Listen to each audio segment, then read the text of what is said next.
Hello, and welcome to King of Our Nightmares, and also my 31 horror reviews of Halloween. Uh, I'm Jeremy from I'm Super Ch- Noah. and there's Yeah. Noah, hmm and we're talking about the last Bachman book of the old Bachman books, Thinner, which we should get into the history of Thinner because I think it's more interesting than the book itself. Absolutely. Quick, as always, the German title Mhm. changed again. This one, it's just called The Curse, which I have to give them props. That's accurate. It is. That is correct. Um, I mean, it's not the actual title, but I mean, like it's a synonym, I guess. So this was the last one, and mind you, neither of us have a first print copy. There are copies of this that just say Richard Bachman. This so the Richard Bachman run was pretty. It was a pretty small run prior to finding out that Richard Bachman was a Stephen King trademark, which was a bookstore in Washington, D.C., if I'm not mistaken, that did it. Just some guy was looking around because people had been sending King letters for a while at this point, accusing Bachman of ripping off Stephen King, which is so funny in hindsight. Um, but yeah, someone actually found the trademark. It is a Stephen King trademark, and the cat was out of the bag. Bachman had to die. Um, and that's kind of the whole point of the dark half, Yeah, very much so. which we'll talk about in several episodes from now. I Mhm. think that's our finale of this season. Oh yeah, 89. Yeah, the dark half. What a weird book. hmm But yeah, this book, we have different opinions on this. So I think this is the weakest of the Bachman books. Hmm. I think it's weaker than Rage. I don't consider this a Bachman book, and I'll get to that in a minute. But no, Okay. what is Thinner about? Well, Finner is about an overweight lawyer, if I'm not mistaken. He's a lawyer, Mhm. Billy Halleck, who accidentally runs over a gypsy woman. But you And got to then, say what was going on to cause them to run her over. well, his wife was getting a little romantic with him in the car, which, led to him being distracted. They gave him a handy. And they make Mhm. sure to tell you that over and over again. Yep. So he runs that lady over. But because he's like, this rich guy with lots of connections and friends, he gets off, scot free. Mhm. And the father of the old lady who got run over decides, to curse him and the other people involved in this accident, to get some justice. Yes. And he is cursed with just getting thinner. hmm And it is just the extremes of what happens with that, which sounds like a Bachman book, right? Yeah. But in my opinion, Thinner has more in common with Cujo and Pet Cemetery than it Mm. does, say, with Road Work or Running Man. This is a depressing book. Yes. It's a Yes. depressing book with just about every character is just awful, hmm with the exception of our main character's daughter. She's like the only one I felt sympathetic towards. Like the gypsies are terrible. He's terrible. His hmm wife's kind of, I wouldn't say she's terrible, but she's just not great. The doctor's just a cokehead. Um, it, it, I mean, And then we can't forget Richard Ginelli.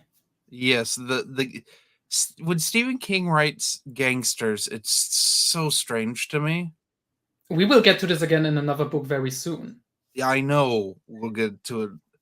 And when I read that book, it was strange. It's not something I think he's great at doing.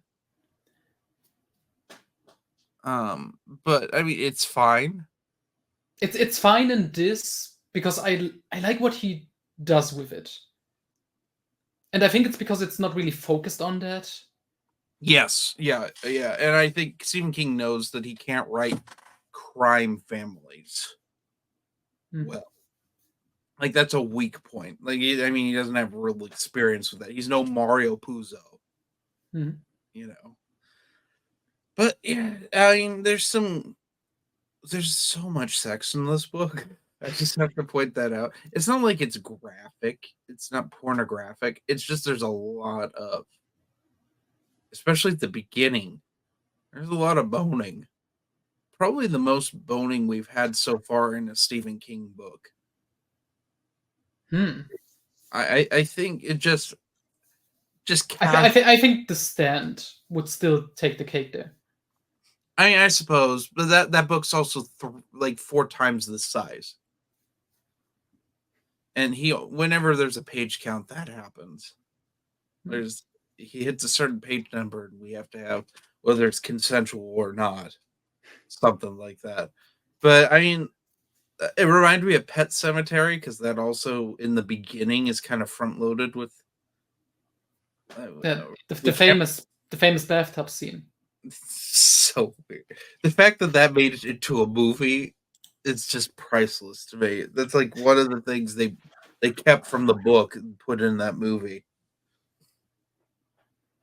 He's always taking baths in there. I'm sorry, we're talking about Pet Sematary again. This one is focused on the handy in the car. Yeah.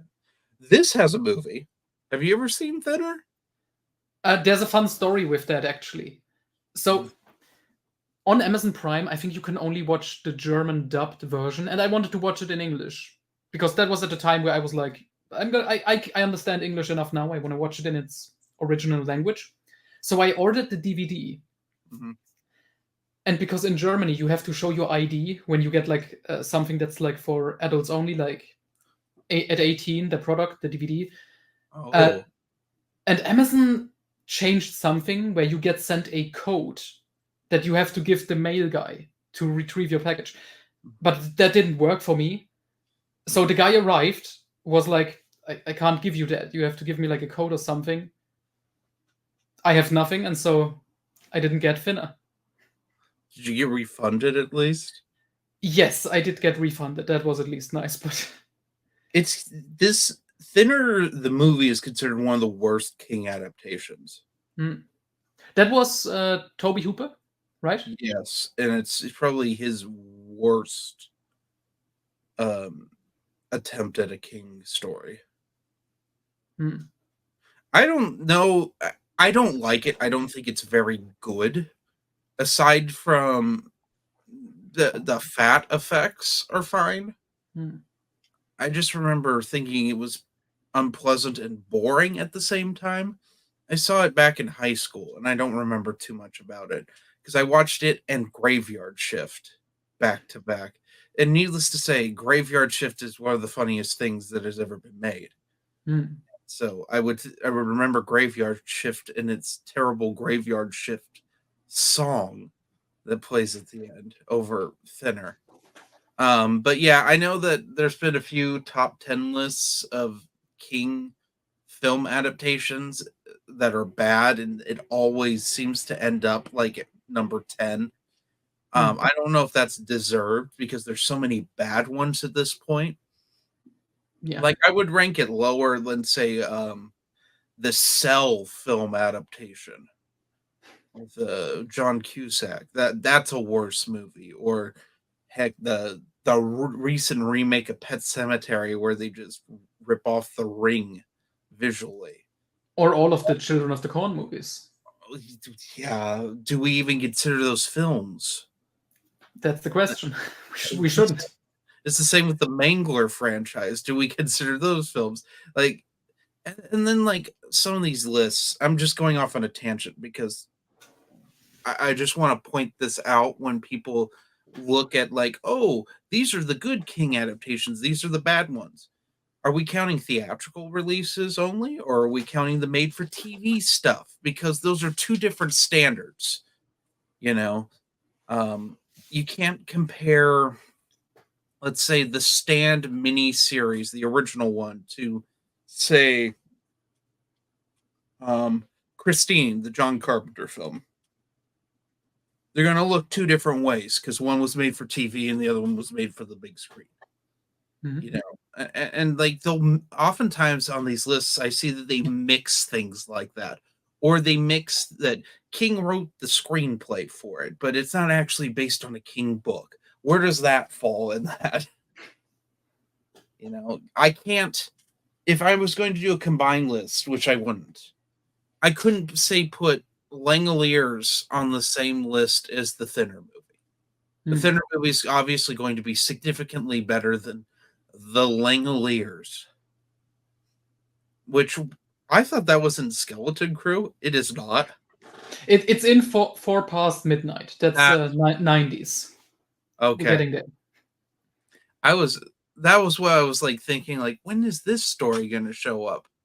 Isn't that a great feeling? And then you just don't get it, and you're disappointed. Yeah. Instead, I get Here There Be Tigers. Or The Milkman. Or but I will say, this book, the one Bachman thing it does is the ending. Yes, that's the one thing that sticks out because Bachman, as we know, darker than King. Self-admitted that he's a darker version of King. And yeah, the ending delivers. We won't spoil it. Yeah. I like that the ending. Do you know this behind the scenes fact? The chapter name of the ending that was supposed to be the title of the book. Oh, really? Yeah, but he changed it because it's. Can we even? I think that would be a spoiler, but yeah, again, we won't say. Yeah, that would be a weird title. Mm-hmm. Yeah, it would. It would. As it is, I like this book because it's fast-paced. You know, again, it's Bachman. I'm gonna say, yeah, Bachman books are better paced, I would say, than regular King novels. But I kept thinking of Pet Sematary, which has a good pace too, which we just read. Yeah, it's just the one before this. I do also like that every character is kind of a dick. I think if you're going to do that, they have to be really, really interesting, in my opinion. These characters aren't quite interesting enough. I think I get that. I think what carries it for me is they are all kind of dicks, but Billy and the old gypsy guy, both dicks, but both kind of have a point. Like you understand their viewpoints, where they're coming from. Yes. And I think that's what carries this. If this was written worse, the book would fall apart if you wouldn't, have that. Well, if King wrote this today, this wouldn't work. I can almost guarantee. Not even he has the writing chops to pull this off anymore. So frustrating. Although every character would be in their 60s minimum. Yeah. And they'd all be dying. It's like You Like It Darker, where everyone's just old. Isn't Danny Kaufman the only character in that collection that's young and he's middle-aged? Yep. He's like in his 50s. He's the young one. I mean, there are kids, but they're not worth reading. But yeah, would you recommend Thinner? I honestly would. I think it's a solid book with some very nice ideas, like the 3 different curses on the characters, and the curse of the white man from the city near the end. Oh yeah, less we say about that, the better. Yeah, but that was just a fun element in there. It was. Here's my thing with Thinner. If you're going through all the Bachman stuff, you should read this. But this is the one I just didn't care for it as much as the other ones we've read. Even Rage, because Rage's subject matter is like, oh my god, I can't believe someone wrote that. Yeah, could it Where be that part of the reason is this is Bachman's first supernatural story? I think that's probably it. Because Uh, I'm thinking of like the next two. I think this is the first in like the trilogy of King Bachmans. That sounds stupid, but where it's more King than Bachman, it's after Bachman was his own person. After the cat was out of the bag. We got yeah, this one, the Regulators, and Blaze. yeah, but Regulators, in my opinion, is more fun to read. Oh yeah, sure. Um, that's a nonsense book in like the best way possible.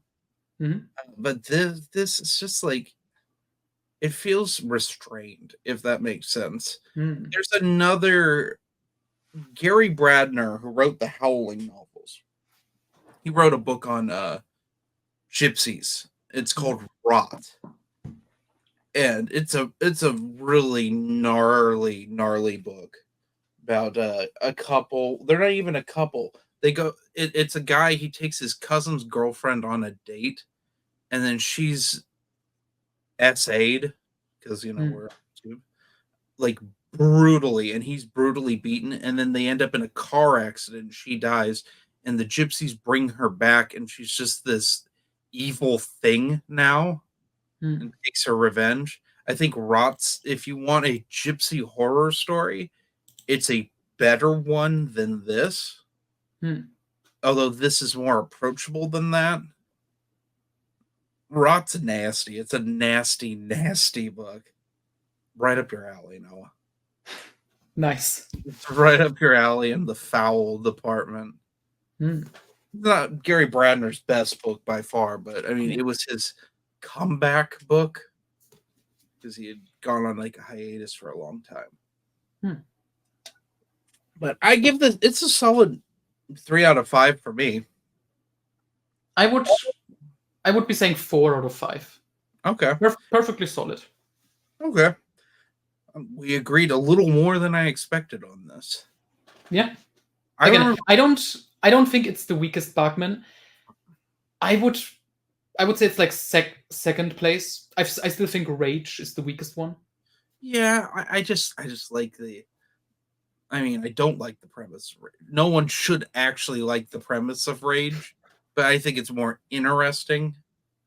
It just feels too similar to Cujo and Pet Cemetery. Okay. And it's clear that this isn't a young man writing anymore. That's a whole nother thing. Because all the previous Bachmans were written by a younger king. Yeah. With the exception of Rage, but he was still What, younger than he is now. when was Rage written? Because I think he wrote that when he was like very young. I think below He was 20. he was a school teacher. Was he already? Okay. Yes, because Huh. he tries to take some of the slang that his students said and threw it in, and it doesn't Hmm. use it correctly.